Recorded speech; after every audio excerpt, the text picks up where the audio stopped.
Michael, thank you for your time. Your name and rugby has always gone hand in hand, though since 2012 it has also been associated with stroke. Just take us back to that moment and how things panned out and also played out.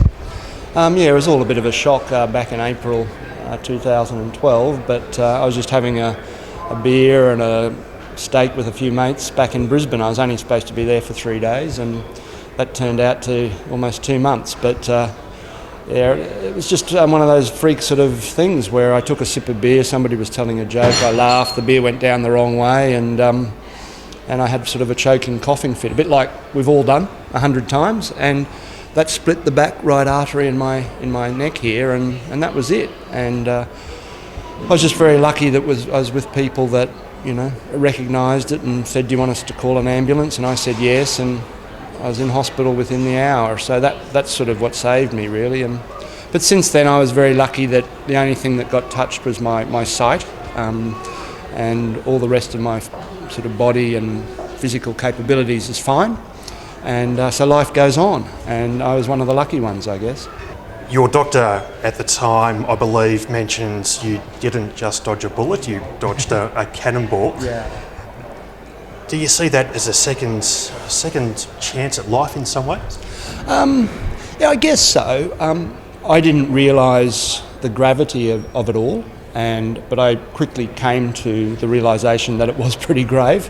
And the doctor, Dr. Rob Henderson, was fantastic, along with his team and the intensive care unit up there in Brisbane. And I remember him saying that, look, you don't fully understand what you've done here, is that the quote you've mentioned. And he then started to explain to me that, you shouldn't really be here, and the fact you are is amazing, and then the fact that you can stand and talk to me and move around and all that sort of thing, you shouldn't be able to do that. And they were always very surprised. But in terms of going forward, I was always fairly pretty happy with life. It's given me a lot, and a great family, and the rugby side of things, and friends and all that sort of thing. So I was pretty happy with it all. But yes, I've got a second chance, and life goes on, which is fantastic. And it does make you realise that what you've got's pretty good, and that ever sort of lasting thirst to get bigger and stronger and all that sort of stuff. Well, in a lot of ways you should be happy with what you've got and make best with what you've got, and that's sort of a realisation of that. And at the end of the day, family and friends are pretty important, and that's what you focus on. Given your backgrounds in rugby and sporting in general, and maintaining a high level of physical fitness, how much did that play a part in the positive outcome? Yeah, I think when the stroke actually happened, I don't think it played a huge role at all. I was just lucky. It was just pure luck. But then once I started to come out of the sort of critical period, I do think understanding and having been in pretty physical situations before, and understanding your body and what it's going through and how to cope with that physical side of things was very important, and aided recovery a lot.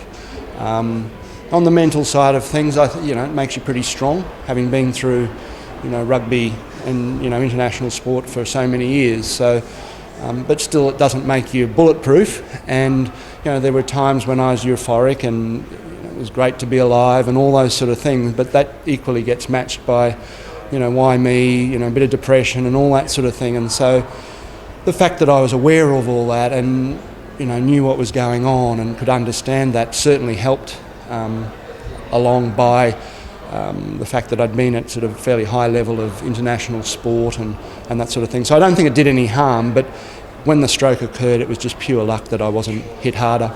You're back home at the moment to launch your new book titled Blindsided. Tell us about that. Well, it was something that never really crossed my mind to do, and then I was contacted by a fellow from Scotland who said, "Have you ever thought about writing a book?" And I sort of thought, well, I've already done one that finished in 95, and I thought, well, who'd want to hear a 50-year-old talk about the days that remember when sort of stuff? And he said, no, you've got a really great story and with the stroke, and And then from 95, with the advent of professionalism and the game changing, and I'm still sort of involved in commentating on the game, so I still have a little bit of a relationship with it. So I sort of ummed and ahed a little bit longer, and then he said, "I'll tell you what we'll do. You tell me the story about your stroke, what happened, and I'll write a bit on it and we'll see how it works." So I did that, and he wrote a bit, and I really liked it, and even I knew the outcome, but I wanted to hear more of it, and I thought it was very good. So the project was born, and that was about 3 years ago, 2.5, 3 years ago, and it's come to fruition now. And I think it's a really good story. And it's not just about rugby, but about the stroke and how that happened and how I came out of it and what life sort of has for me now. One thing which, in the very quick research I did, I was astonished by the number of Australians that suffer from stroke each year. It's quite astounding. Yes. What do we need to do to address those issues? Well, you're right. There are a huge number of Australians, but not only Australians, people worldwide, and all sorts of ages, from young toddlers right up to what we perceive to be the common, stroke and elderly, where I thought that's what happened, but it's not. It's very prevalent in society today. And I guess one of the aims that I have in doing this project with the book, etc., and with my involvement in charities both here and in the UK, where I live, is to bring awareness to stroke. People are aware of what it is, and it is a large killer of people in our society now. But there are symptoms. Stay healthy, don't smoke, all those sort of things. Look after what you eat and drink. But also, people, general public, need to be aware of the signs of when somebody's having a stroke, and you need to act quickly. I was lucky I was with friends that did act quickly, and that's probably what saved me. So it's a raising awareness that I think is very important within society and understand what stroke is and how to treat it. And just finally, it would be remiss of me not to ask about the upcoming World Cup. How do you fancy the Wallabies' chances? I think we're going along pretty nicely. There's a lot of depth in the squad, which we haven't always had in the past. There's a lot of competition for places, yet the squad seems to be fairly united and in a pretty good place with the last couple of wins we've had. Big game against the All Blacks coming up in a couple of weeks. But win or lose that, it's still, I think, the squad's heading in the right direction, and come sort of September, October time around the World Cup, I think we've got a good chance. Our biggest issue is getting out of the group. If we get out, whoever gets out of that group on top will have a good chance of making the final. Come second in that group, you may as well come third, because you go over to the side of the draw where presumably New Zealand and South Africa are. So you might beat one of those, but having to do it 2 weeks in a row, then make a final, that's a pretty tough ask. Well, Michael, all the best with the launch of the new book, and many thanks for your time. No, thanks very much, Luke. Good chat.